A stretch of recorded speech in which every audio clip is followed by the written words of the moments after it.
अब आजकल चाहिँ कन्ज्युमरहरूले चाहिँ iPhone 17 pro Max S20 ultra जस्तो एकदमै एक्सपेन्सिभ फोनहरू चाहिँ हुन्छ नि लाइक डिरेक्ट क्यास तिरेर अफोर्ड गर्न नसके पनि EMI अप्सनमा चाहिँ लिइरहेको हुन्छ कि किनभने आजकल चाहिँ फ्लेक्सिबल EMI अप्सन पाउन सकिन्छ मजाले नेपालमा र 20-25 हजार भन्दा माथिको फोनमा चाहिँ EMI अप्सन चाहिँ एभाइलेबल छ तर यहाँ के भइदियो भन्दाखेरि अब सबैले 20-25 हजारको फोन अफोर्ड गर्न सक्छ भन्ने छैन नि त सो त्यहाँ चाहिँ एउटा ग्याप भइदियो के सो कसैले चाहिँ अब 10-12 हजार अथवा 15 हजारको फोन EMI लिन चाहनुहुन्छ भने त्यस्तो मान्छेहरूको लागि चाहिँ हुन्छ नि EMI अप्सन चाहिँ एकदमै कम छ अथवा छँदै छैन भने हुन्छ सो त्यो मार्केट ग्यापलाई चाहिँ क्लोज गर्नको लागि चाहिँ ZTE ले चाहिँ नयाँ फोनहरू लन्च गरेको छ र त्यो मध्ये ZTE को Nubia A36 पनि पर्छ अब Nubia A36 को प्राइस चाहिँ मात्र 10,979 हो र तपाईले चाहिँ यो EMI मा लिनुहुन्छ भने चाहिँ तपाईले फर्स्टमा चाहिँ मात्र 4,400 रुपैयाँको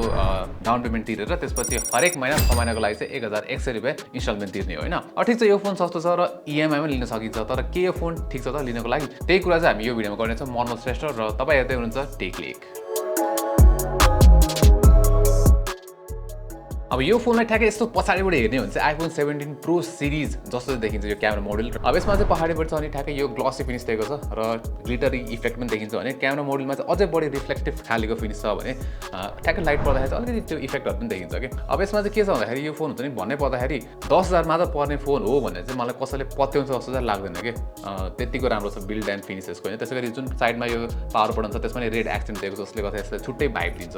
प्लस हुन्छ नि ओभरअल फोन निकै ठुलो भएको कारणले गर्दाखेरि चाहिँ फोन एउटा हातमा चलाउनु भने चाहिँ अलिक अप्ठ्यारो चाहिँ डेफिनेटली फिल भएको छ मलाई अब यो बाहेक अरू कुराहरू चाहिँ एकदमै सिमिलर टु Nubia A56 यसमा पनि हामीले डुअल सिम स्लट पाउँछौँ with dedicated micro SD card slot पनि त्यसैगरी तलपट्टि हेर्नुभयो भने 3.5 मिनट headphone jack microphone USB type C port र सिंगल स्पिकर क्वालिटी राम्रो छैन Nubia A56 मा मैले सेम कुरा भनेको थिएँ हैन लाइक लाउडनेस ठीक छ भने क्वालिटी चाहिँ अब यो बजेटमा कस्तो हुन्छ नट सो गुड अब A56 बाट फरक भनेको त्यसमा जुन साइड माउन्टेड फिंगरप्रिन्ट छ त्यो A56 मा त्यो चाहिँ यसमा छैन त्यसैगरी अगाडिपट्टिको डिजाइन पनि सिमिलर नै देखिन्छ लाइक ड्रप नच नै हो त्यसैगरी अब हाम्रो अगाडि जुन बेल्सहरू छ त्यो पनि प्राइसको लागि ठिकठाकै छ र अर्को सिमिलर कुरा भनेको चाहिँ यसको चिपसेट सो Nubia A56 मा जसरी यसमा नि हामीले चाहिँ युनिसक T7200 चिपसेट पाउँछौँ 4GB र्याम तर यसमा फेरि स्टोरेज चाहिँ कम छ मात्र 64GB को स्टोरेज पाउँछौँ है अब यसको कम्पिटिसन डाइरेक्ट भनेको इन्फिनिक्सको स्मार्ट 10 हो जसमा चाहिँ युनिसक T7250 चिपसेट युज भएको छ जुन चाहिँ हल्का सुपिरियर चिप हो अलिकति मात्र है त्यस्तो डिफरेन्स छैन तर अब यो बजेटमा चाहिँ हामीले त्यस्तो राम्रो परफर्मेन्स चाहिँ एक्सपेक्ट नगर्दा हुन्छ कि अब हुन त यो राम्रो चिपसेट भएको कारणले गर्दाखेरि यसमा अब हामीले सोशल मिडियाहरू स्क्रल गर्दाखेरि ठिकठाक एक्सपिरियन्स छ हैन लाइक त्यति स्मुथ त फिल हुँदैन तर फेरि त्यस्तो एकदमै अड्किने त्यो हुन्छ नि ल्याग हुने फ्रिज हुने त्यस्तो पनि छैन सो जो डिसेन्ट परफर्मेन्स चाहिँ पाउनुहुन्छ तपाईले तर एकदम त्यो 15-20 हजार जस्तो स्मुथ लाइक एक्सपिरियन्स तपाईले एक्सपेक्ट चाहिँ नगर्दाखेरि हुन्छ है त्यसै अब यसमा गेम पनि खेल्न मिल्छ र हामी चाहिँ यसमा PUBG मोबाइल टेस्ट गर्दाखेरि चाहिँ त्यस्तै 29 जस्तो एभरेज FPS पाएको थियो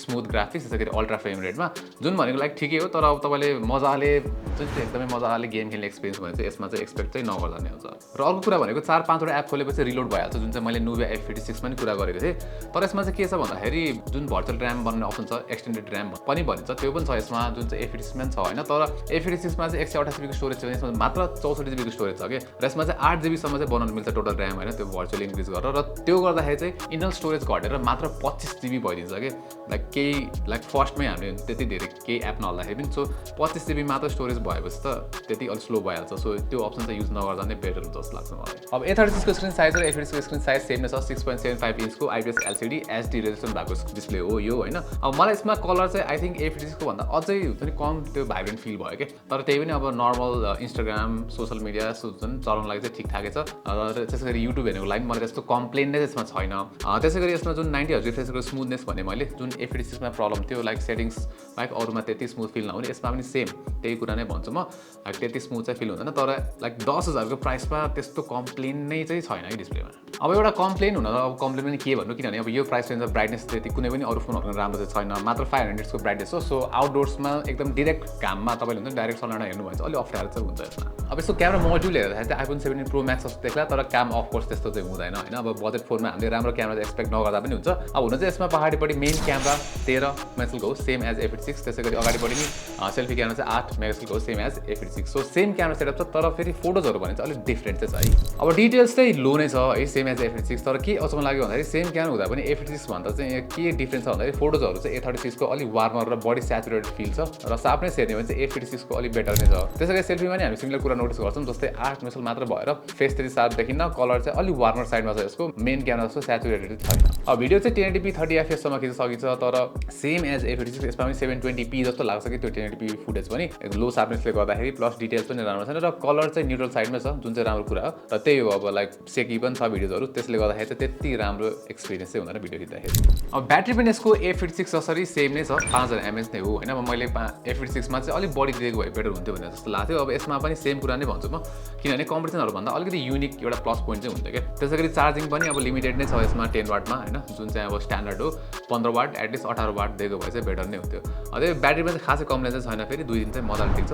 अब यो बजेट प्राइस रेन्जमा यस्तै नै हुन्छ ब्याट्री लाइफ चाहिँ र सफ्टवेयर पनि एकदमै ditto same as Nubia A36 यसमा पनि अब हामीले एन्ड्रोइड 15 नै पाउँछौँ र माइओएस भन्ने स्किन छ यसमा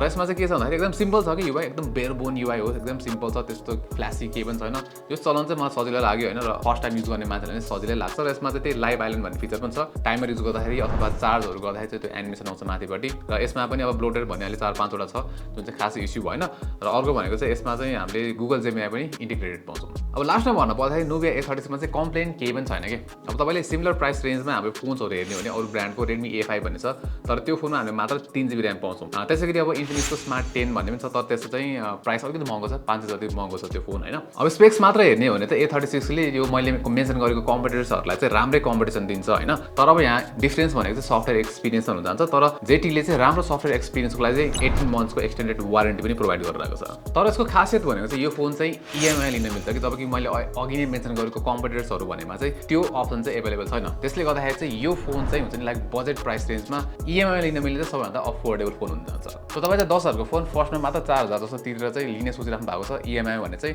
A36 चाहिँ एकदमै राम्रो अप्सन TechLekh